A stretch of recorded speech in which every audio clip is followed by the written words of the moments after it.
Pour Joël Rivière, c'est toujours la même émotion lorsqu'il s'installe au volant. Vous êtes ce qu'on appelle un privilégié. Ah oui, énorme privilégié de pouvoir entendre ce doux bruit d'un V12 Ferrari derrière le dos.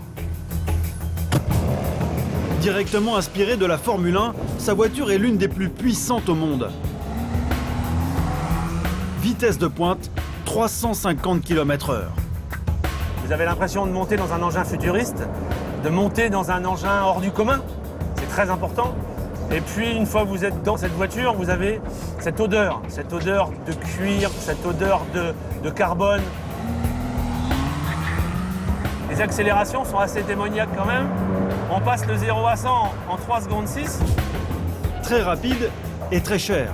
Cet ancien PDG d'une société informatique a dû débourser 675 000 € pour sa voiture. Pour lui, c'est le rêve de toute une vie.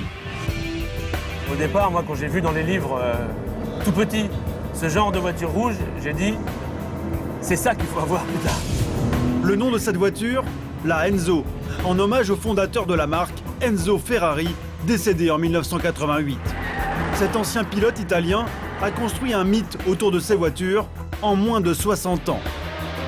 Géant de la course automobile avec ses drames et son record de victoire. Mais aussi créateur de cabriolets de luxe pour les stars de Hollywood et les puissants de ce monde. Même le pape Jean-Paul II en était fan. Comment Enzo Ferrari a-t-il bâti sa légende? Comment les voitures les plus chères du monde sont-elles construites? Qui sont les milliardaires et les collectionneurs prêts à tout pour ces belles italiennes? Enquête au cœur de l'entreprise Ferrari.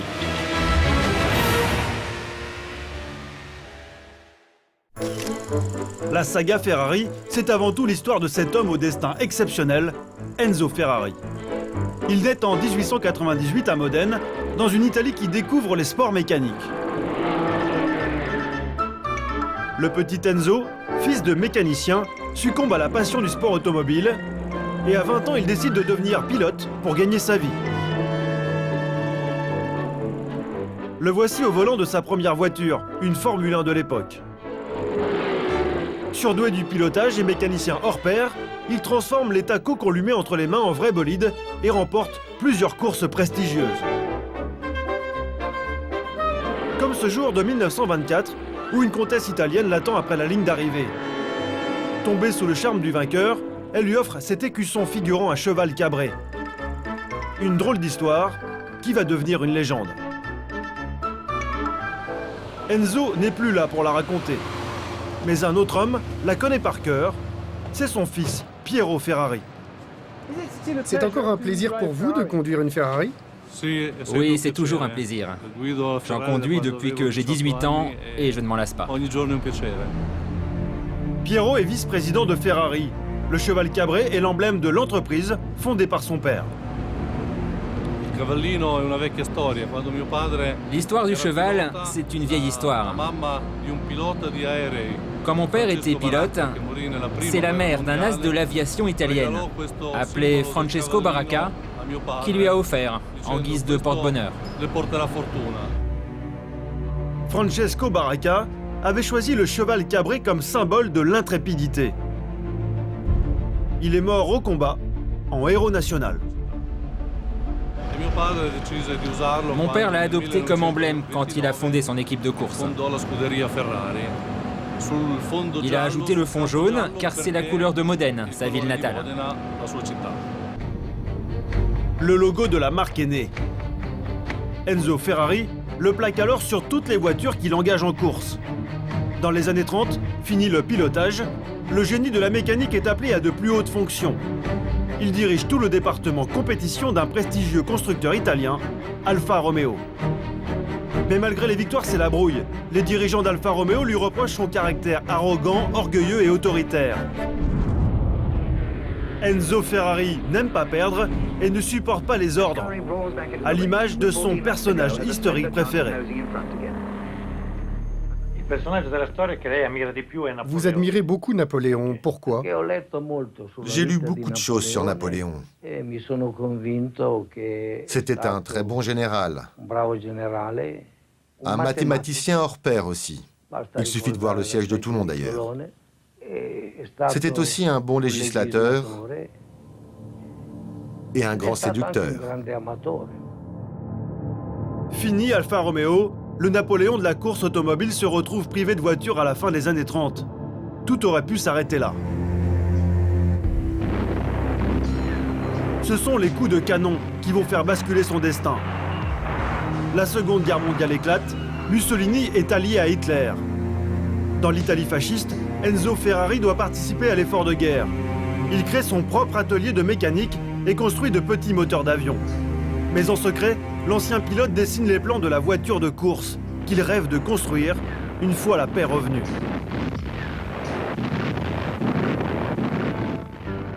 C'est chose faite en 1947. Enzo Ferrari installe une usine à son nom à Maranello, au sud de Modène. Il présente la 125S, sa première voiture. Un petit bijou qui séduit par son élégance et qui triomphe sur circuit.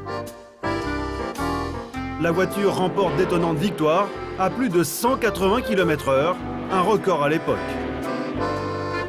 La fabrication des premières Ferrari coïncide avec la création du championnat du monde de Formule 1 au début des années 50.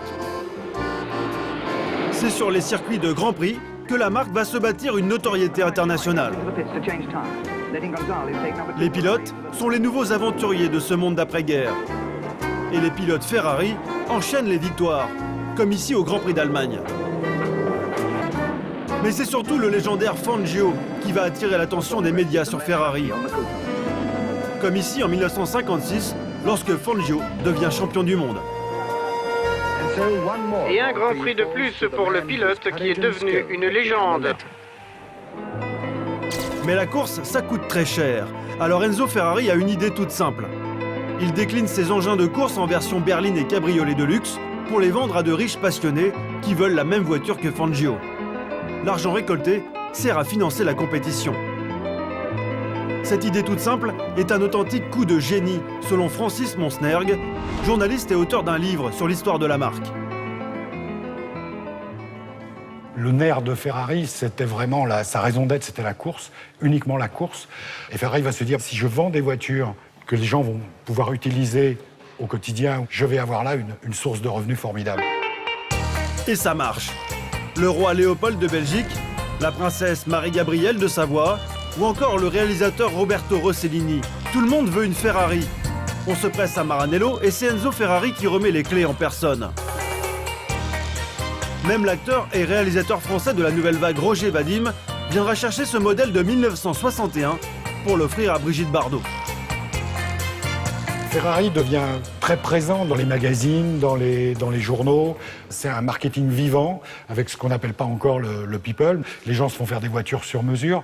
Tout le monde, toutes les têtes couronnées ou tous les grands acteurs d'Hollywood ont envie d'avoir une Ferrari. Et ce commerce, qui au départ n'était qu'un moyen de faire rentrer de l'argent pour financer l'activité course, devient une activité fondamentale chez Ferrari.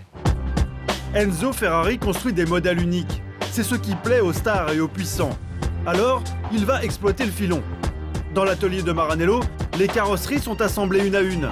Chaque moteur est coulé à la main. Résultat, seulement quelques centaines de voitures produites chaque année et une liste d'attente de 2 ans environ. Fin stratège, le Napoléon de Maranello a compris qu'en limitant sa production, il créait le désir chez une élite et faisait monter les prix. Cette stratégie industrielle basée sur la rareté, c'est Enzo Ferrari qui l'a décidé dès le début et elle n'a jamais changé.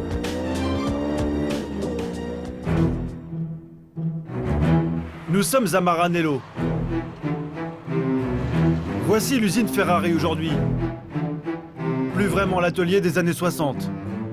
Un complexe industriel de 250 hectares, l'équivalent de 50 terrains de football. Une ville dans la ville, avec ses voitures en rodage, ses bâtiments ultra-modernes, son avenue centrale et ses rues perpendiculaires. Chacune porte le nom d'un champion du monde maison. À quelques centaines de mètres, Ferrari possède même cette piste d'essai privée pour roder ses voitures et tester ses prototypes. Tout ici est d'une propreté impeccable. On pourrait manger par terre s'il n'y avait pas cet énorme restaurant d'entreprise. Aujourd'hui, Ferrari emploie plus de 3000 salariés. Ils produisent les voitures les plus chères au monde avec les techniques les plus révolutionnaires. Direction cette unité de montage au cœur de l'usine. Ici, on fabrique le dernier modèle de la marque, le coupé cabriolet californien. Voici l'homme qui a conçu la chaîne de montage, Cristiano Amoretti. Tu as bien fait la modification sur les phares. Oui, c'est la 4e. Ok, la 4e. Sous ses ordres, quelques mécanos, mais surtout une armée de robots.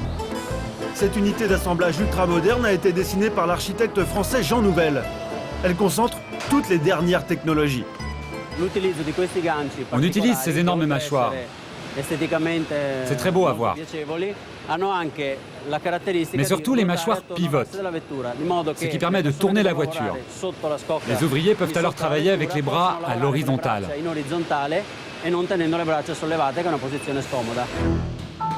Fini le cambouis. Ce n'est plus vraiment un garage à l'ancienne.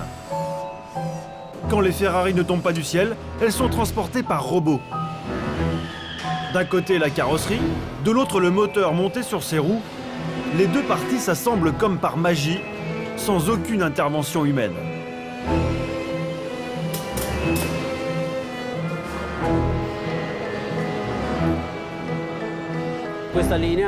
Cette ligne de montage et ce complexe sont uniques au monde. C'est une vraie révolution dans notre manière de fabriquer des voitures. Des robots et un compte à rebours. Chaque étape de la construction ne doit pas dépasser la demi-heure.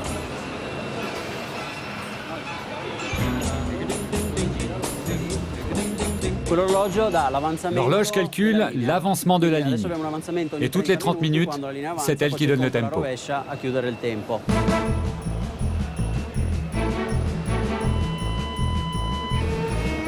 Toutes les 30 minutes, c'est toute la chaîne de fabrication montée sur tapis roulant qui avance en même temps. Direction l'étape suivante. Les mécaniciens ne sont là que pour serrer les boulons. En revanche, tout ce qui concerne le montage du moteur, l'installation de certains accessoires, tout ce qui donne de la valeur à la voiture, ça, on continue à le faire à la main. Des petites mains pour une voiture version haute couture. Juste à côté de la chaîne de montage, un bataillon de machines à coudre et d'immenses pièces de cuir taillées au laser. À chaque découpe, de quoi habiller un tableau de bord, version grand luxe.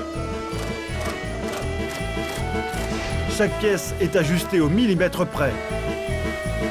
La matière, le coloris, tout a été choisi et payé d'avance.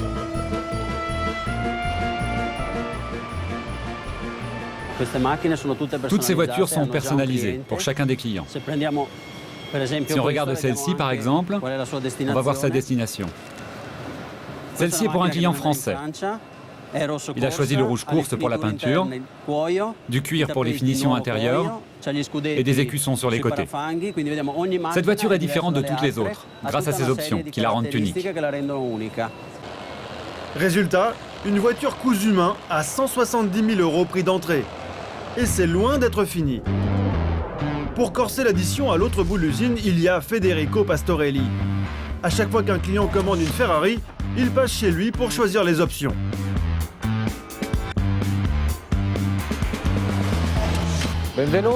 Bienvenue, entrez dans mon atelier. C'est l'endroit où les clients peuvent personnaliser leur voiture à 100%. Choisir la forme de la calandre, la taille des jantes, la finition des sièges et même la couleur des étriers de frein. Avec Federico, tout est possible à condition d'y mettre le prix. C'est à peu près 800 €. Juste pour changer les couleurs? Et pour 10 fois plus, Federico propose une option fibre de carbone, version Formule 1. Le volant, de série, il est en aluminium. Mais on peut choisir la fibre de carbone. Voilà un exemple avec ces diodes sur le volant. Sur la porte aussi, on peut rajouter de la fibre de carbone. L'option la plus chère, c'est la couleur de la carrosserie. Le client peut choisir parmi 16 couleurs de base.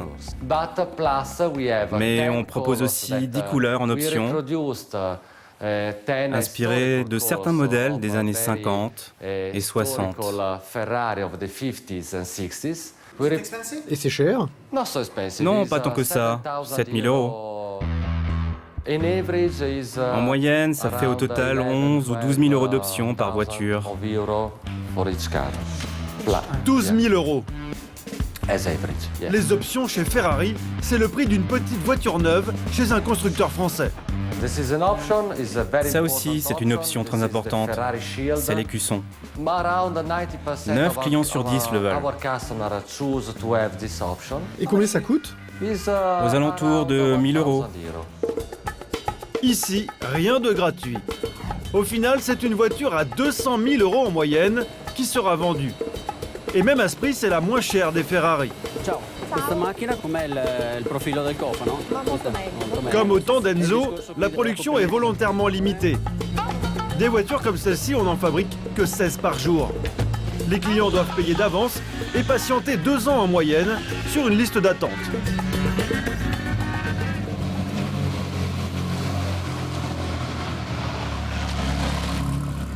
Pour le vice-président, Piero Ferrari, pas question de déroger à cette limitation volontaire de la production instaurée par son père.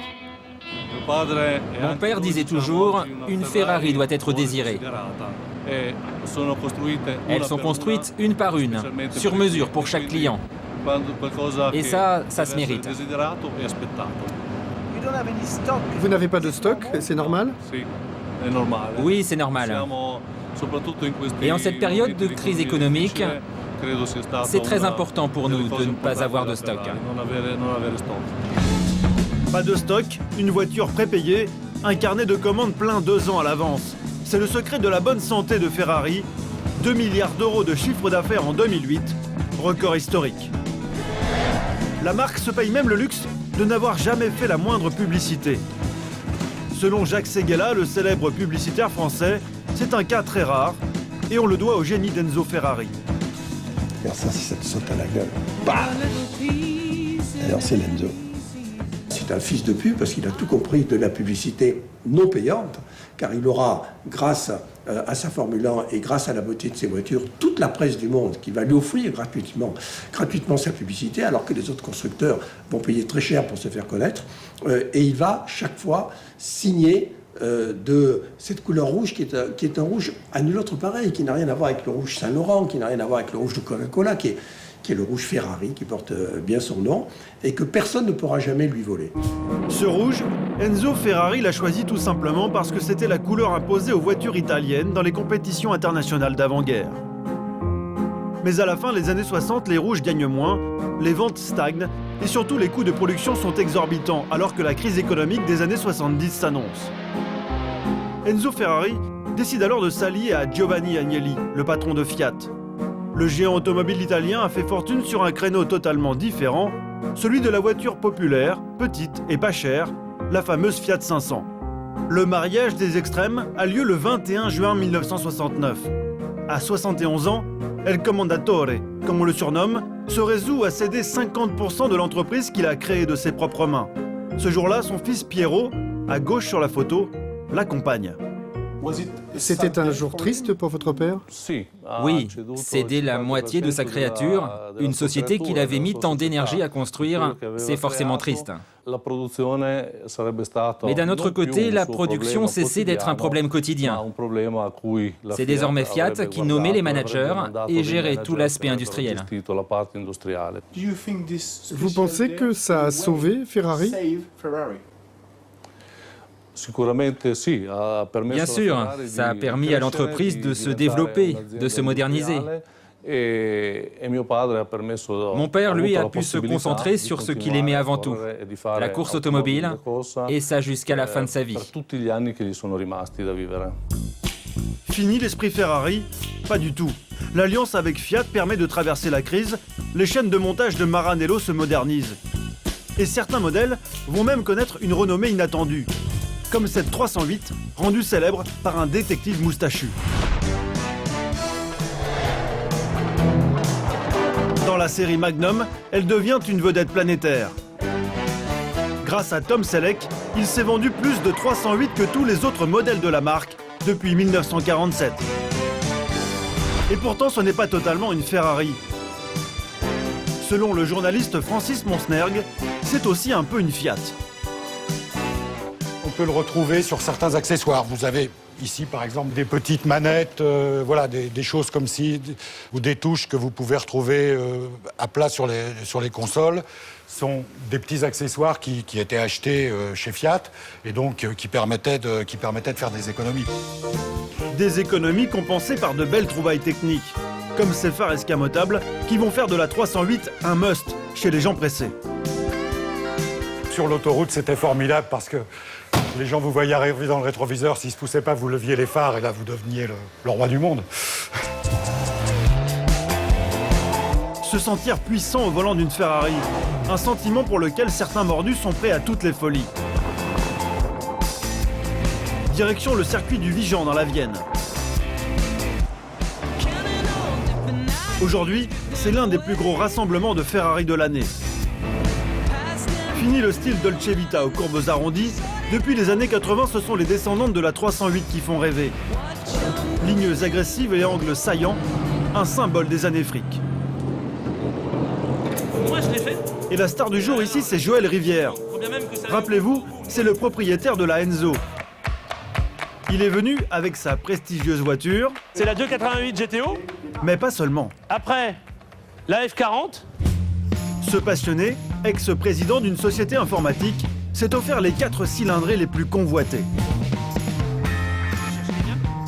C'est la 288 GTO. C'est la première voiture capable de dépasser 300 km/h. C'est ce qui a donné naissance à la deuxième supercar de l'histoire, qui est la F40, qui est là-bas. Ce sont des objets très mythiques pour la marque, parce que ce sont des voitures très rares. C'est assez compliqué à avoir. C'est-à-dire que, par exemple, elles ne sont pas à vendre, les miennes. Et si vous voulez une GTO, il va falloir que quelqu'un en vende une. Et il n'y en a plus à vendre. Des voitures d'exception à plusieurs centaines de milliers d'euros. Mais Joël Rivière a fait encore plus fort. Il vient d'acheter cette Formule 1, une folie à 2,5 millions d'euros. Un exemplaire unique qui a triomphé en Grand Prix avec Felipe Massa, le pilote officiel de la Scuderia Ferrari. Donc là, j'ai la chance de pouvoir rouler et posséder cette voiture Formule 1 depuis quelques temps. Et on a l'archétype de ce qui se fait de mieux. Voilà, c'est au niveau technologie, voilà ce que ça donne. Avec les palettes pour les vitesses et l'embrayage à la main. Vous comprendrez beaucoup mieux pourquoi j'ai acheté cette voiture lorsque vous l'entendrez démarrer. Parce qu'à démarrer et à faire rouler, je ne vois pas ce qu'il peut y avoir de plus beau sur Terre en termes de bruit. Pour entendre ce bruit, il ne suffit pas d'acheter la voiture. Et ça ne supporte pas l'à peu près. Pour démarrer et préparer un tel concentré de technologie, il faut une équipe de 10 personnes. Des mécaniciens venus spécialement d'Italie aux frais de Joël Rivière. Prix du week-end, 40 000 €. C'est le prix à payer pour s'offrir des sensations fortes, le temps de quelques tours de circuit.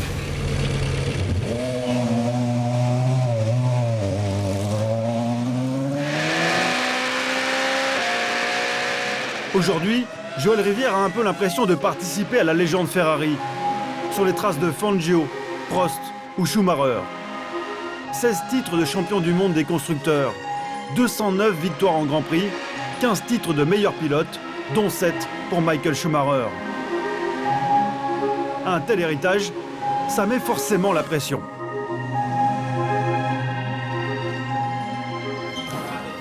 Je vais vous dire que là, on a un sentiment de bonheur de la ramener entière. Ça, c'est le premier sentiment. Et après ces quelques tours de piste, petit débriefing, comme dans un vrai Grand Prix. C'est comme les champions, ça? Oui. Ah oui, c'est look like. C'est Canada Dry, hein. Ça a le goût, la saveur, mais ça n'en est pas, mais c'est comme... La Formule 1 fait rêver, comme elle a toujours fait rêver Enzo Ferrari. Cette passion pour la course, on en trouve les traces jusque dans son restaurant préféré, situé juste en face de l'usine. L'auberge du Cavallino. Aujourd'hui, c'est toujours un restaurant, mais aussi un musée à la gloire de l'ancien pilote devenu symbole national en Italie.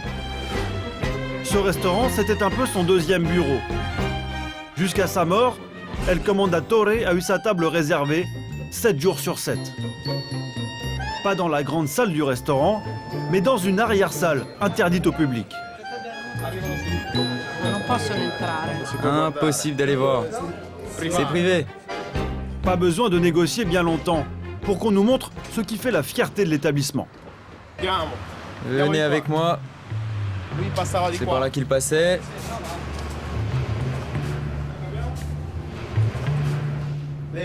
Voici la salle d'Enzo Ferrari. C'est privé, personne n'a le droit de venir ici. Lui, il s'asseyait toujours là. Quand il venait, il voulait toujours qu'on allume ce tableau. C'est une photo de vieille voiture de course comme au temps d'Enzo Ferrari. Alors il y avait toujours ce tableau, et puis ce tableau-là aussi. Ça c'est Enzo Ferrari pilote. Son plat préféré, c'était les gnocchis à la tomate, les tagliatelles, les choses simples. Toutes ces journées, il les passait ici. Il regardait les grands prix à la télé. Il faisait tout d'ici. Tout. C'est dans cette pièce qu'ont été signés les plus gros contrats. C'est ici aussi qu'Enzo Ferrari, qui fuyait l'agitation des circuits, a suivi à la télé la plupart des courses. Avec ses victoires et ses drames. Comme ce terrible accident de Niki Lauda au Grand Prix d'Allemagne en 1976. Ou encore 6 ans plus tard, la mort de Gilles Villeneuve en direct au Grand Prix de Belgique. Enzo Ferrari a perdu plusieurs pilotes, il a aussi perdu un de ses 2 fils, Dino, d'une leucémie. Brillant ingénieur, Dino était l'héritier tout désigné. Enzo ne s'en remettra pas. Après la disparition de ce fils, il ne quittera plus jamais ses lunettes noires et s'enfermera peu à peu dans le silence. Avant de mourir en 1988, à 90 ans. Depuis, la saga continue avec un nouveau président, Luca Di Montezemolo. Et le mythe n'est pas prêt de s'arrêter, d'autant que l'entreprise fait tout pour l'entretenir. Elle a créé cet atelier un peu particulier dans l'usine de Maranello.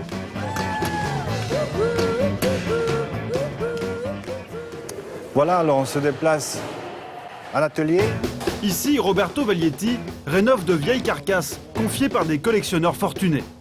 Elles viennent un peu du monde entier. Cette voiture vient justement des États-Unis. La 500 TR que vous voyez 4 cylindres, elle arrive de l'Autriche. La 250 Tour de France vient des États-Unis. Ça coûte combien une restauration complète? Ça dépend, mais disons que ça se stabilise autour de 250 000 €, tout compris. Pour rénover ces voitures, Roberto Veglietti dispose d'un petit trésor. Voilà. Alors, nous sommes dans nos archives. Soigneusement conservés, des milliers de microfilms. Et là, vous voyez la fiche de montage. Et c'est un dessin qui a été conçu en 1953. Là, c'est un carnet écrit à la main par les mécaniciens de l'époque qui faisaient les révisions après les compétitions. Depuis la première 125S en 1947, les plans de chaque voiture, de chaque pièce, tout a été consigné et archivé sur ordre d'Enzo Ferrari. Boîte de vitesse, frein, etc. Donc, vous avez, je ne veux pas utiliser un terme exagéré, mais c'est la Bible pour nous. C'est-à-dire, ce sont des documents précieux qui donnent l'ensemble des pièces qui composent un véhicule entier. Et tout ce que vous voyez, ce sont tous les modèles que Ferrari a construits depuis le début. Grâce à ces archives, Roberto Veglietti accomplit de vrais miracles. Comme avec cette 250 coupé, unique au monde. C'est une voiture qui a été construite en 1956, qui a été exposée au salon de Bruxelles est vendu à cette époque-là, justement.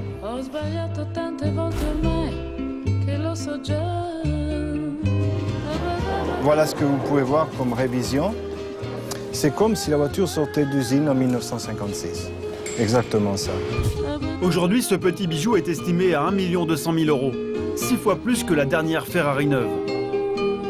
Un tel engouement pour ces voitures, 50 ans après, c'est peut-être la seule chose qu'Enzo Ferrari n'avait pas prévue.